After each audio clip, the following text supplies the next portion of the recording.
SK jewellers వాళ్ళ అల్లుడు 31st last month 31st Aaron కొడితే కొంచెం గలీజ్గా మాట్లాడిండు. నేను చెప్పిన నేను లోకల్ పర్సన్ని, నువ్వు అట్లా మాట్లాడకు, నేను ఇక్కడే ఉంటా, మీ వాళ్ళని పెద్దవాళ్ళని ఎవరైనా విలువ అది అని అంటే కొంచెం గలీజ్గా మాట్లాడితే నేను కూడా రియాక్ట్ అయినా. నేను రియాక్ట్ కాలేదని చెప్తలేను, నేను రియాక్ట్ అయినా, నా హిసాబ్లో నేను రియాక్ట్ అయినా. ఎందుకంటే నేను ఇక్కడ పుట్టి పెరిగిన, నాకు ఎవరితో ఏ విభేదాలు లేవు ఇక్కడ. నేను ఇక్కడ పుట్టి పెరిగినా, నాకు ఎవరితో ఏ విభేదాలు లేవు ఇక్కడ. వానికి నేను చెప్పిన మీ వాళ్ళు ఎవరైనా ఉంటే విలువండి, నేను మాట్లాడతా అది అని అంటే ఇంతలో మామ వచ్చి మాట్లాడలే కూడా డైరెక్ట్ నన్ను కొట్టడం జరిగింది. కొంచెం వేరే మాట్లాడిండు. ఇంతలో నేను మా మిత్రులకు పిలిచిన ఇద్దరు, అరుణ్కి ఇంకా సాయిదాదాకి. వాళ్ళు వచ్చిన తర్వాత వాళ్ళపైన కూడా కొట్టడం స్టార్ట్ చేసారు. అంతే అని ఇక్కడున్న మాట్లాడోళ్ళకి ఎవరికి దీనిపైన అది లేదు.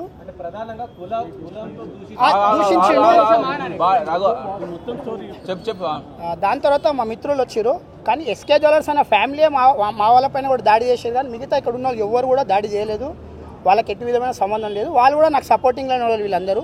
నాకు నేను ఇక్కడ పుట్టి పెరిగిన వాళ్ళకు కూడా నేను తెలుసు, నేను కూడా వాళ్ళందరూ తెలుసు. కానీ ఈ ఎస్కే జ్యువెలర్స్ అతను కొంచెం డబ్బు అహంకారం దానివల్ల రియాక్ట్ అయింది. కానీ వాళ్ళ అల్లుడి పైన ఏదో నేను దాడి చేసినట్టు మీరు సీసీటీవీ ఫుటేజ్ చూడొచ్చు, మీరు వీడియోస్ ఉన్నాయి.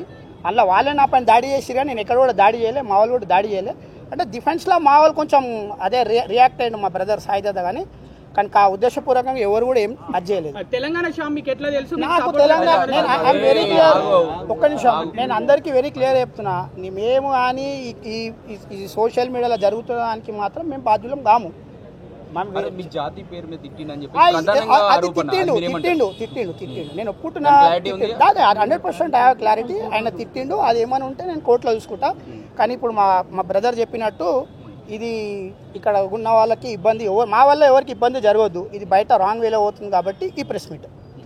వ్యక్తిగతంగా జరిగిన విషయాల గురించి వ్యక్తిగత జరిగిన విభేదాల గురించి ఇది అతనికి నేను తెలుసు, నేను ఎవరో తెలుసు, నేను తెలుసు, ఈయన తెలుసు, ఆయన కూడా తెలుసు. కానీ ఆయనకి మన డబ్బు అహంకారంతోనే ఆయన రియాక్ట్ అయినా నేను అందరికీ చెప్తున్నాను. అది 100% ఆయన అన్నాడు. అట్లా రియాక్ట్ అయినానే నేను ఏ రోజు కూడా మీడియా ముందు రాలేదు, ఎవరికి కాల్ కూడా ఇవ్వలేదు, నేను ఏది కూడా చెప్పలేదు. మా బ్రదర్ కంప్లైంట్ ఇచ్చినప్పుడు వీళ్ళందరూ ఉన్నారు, వాళ్ళ అసోసియేషన్ వాళ్ళు కూడా ఉన్నారు కంప్లైంట్ ఇచ్చినప్పుడు. కానీ ఇది ఈ విషయం మీద బయట వేరే వాళ్ళు కూడా ప్రెస్ మీట్లు పెడుతున్నారు.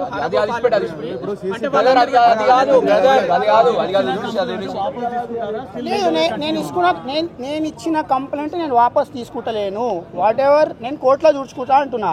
కానీ ఇక్కడ అసోసియేషన్ వాళ్ళు మా వాళ్ళకి మా టకారా బస్సీ, నేను నా టకారా బస్సీ నివాసిని, నాకు మా మిత్రులు అంతా.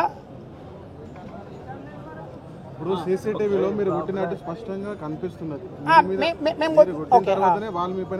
మీరు చూపెట్టండి నేను కొట్టినట్టు దాడి. నేను కొట్టలేదు బ్రదర్, నేను కొట్టలేదు అన్న. నేను ఏదో కూడా ఆయన ఓకే, నేను ఆయన పైన చేయలేదు. నేను రియాక్ట్ అయింది మాత్రం నిజం.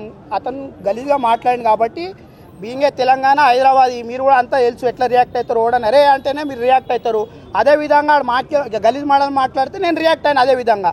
అంతేగాని కావాలని జరిగింది కాదు, ఇది ఇంకేదో ఉద్దేశపూర్వకంగా జరిగింది కాదు. ఆ పిల్లాడు కూడా నాకు తెలియదు. నేను వాడిని క్లియర్గా చెప్పిన, నేను ఇక్కడ టకారా బస్సీ నివాసిని, మీరు క్లియర్ ఏమైనా ఉంటే మీ వాళ్ళు ఎవరైనా విలువ నేను మాట్లాడతా అన్న. వాడి మామకి డబ్బు మదంతో అహంకారంతో వాడు వచ్చి నన్ను కొట్టిండు. వాడు ఆ స్పాట్లో అరే నా అల్లుడిపై నేను వదిలేయనంటే నేను వెళ్ళిపోతుండే ఆయన నుంచి. కానీ వాడు అట్లా అనలేదు. వాడు వస్తే కొట్టడము, మా వాడిని తిట్టడము, నన్ను తిట్టడము, ఇది జరిగింది.